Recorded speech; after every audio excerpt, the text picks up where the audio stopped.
एक रात जागरण कर लेने से क्या माता रानी खुश हो जाएगी? एक रात की पूजा पाठ से माता रानी इनको पूरे साल के खुशियां दे देगी?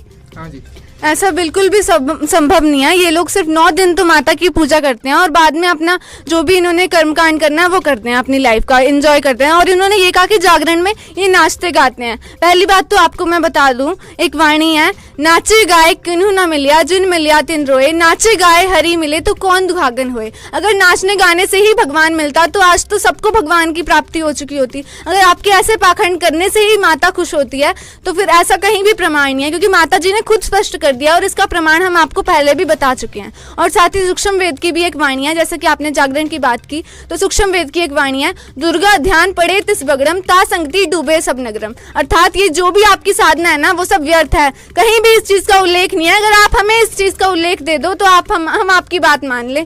आपने कहा कि जागरण रखने से आपको सुख मिले हैं, तो ऐसा नहीं है कि आपको जागरण रखने से ही सुख मिल रहे हैं। और भी ऐसे दुनिया में कई लोग हैं जिनको दुख है, लेकिन आपने ऐसा कहा कि आपको सुख की प्राप्ति हो रही है, तो वो इस कारण से नहीं है। जैसे जागरण की अगर आपने बात करी तो जागरण से जो आप लोगों को तो सुख मिल रहे हैं, लेकिन कई लोग ऐसे जिन्हें जागरण से सुख नहीं मिल रहे हैं। हम लोग तो जागरण नहीं करवाते, हम लोग भी तो बहुत सुखी हैं। आज हमारे पास भी किसी चीज की कमी नहीं है।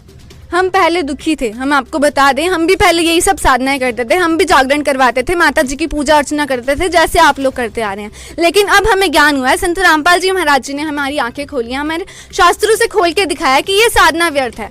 जैसा कि आपने कहा कि आपको सुख हो रहे हैं, ये आपके पिछले जन्मों की पुण्य कर्मों की वजह से है। और साथ ही हम पहले पूजा अर्चना कर रहे थे, हमारे ऊपर बहुत दुख थे, बल्कि हम भी ये साधना करते आ रहे थे। लेकिन आज जब से हमने संत रामपाल जी महाराज जी से भक्ति साधना उनके द्वारा बताई गई करनी शुरू किया, हमारे घर में आज कोई भी दुख नहीं है। बल्कि जो हम गुरुओं के पास पहले जाते थे ना, वो हमें ये कहते थे कि जो भी आपके पाप कर्म है वो पाप कर्मों की वजह से आपके ऊपर दुख आ रहे हैं, इसलिए नहीं टल रहे। वो जागरण की वजह से भी हमारे पाप कर्म नहीं खत्म हुए। लेकिन आज संत रामपाल जी महाराज जी के द्वारा दी गई सद्भक्ति से हमें सारे सुख हो रहे हैं और हमें वो सारी चीजों की प्राप्ति हो रही है जो एक मनुष्य को भक्ति करने से मिलती है।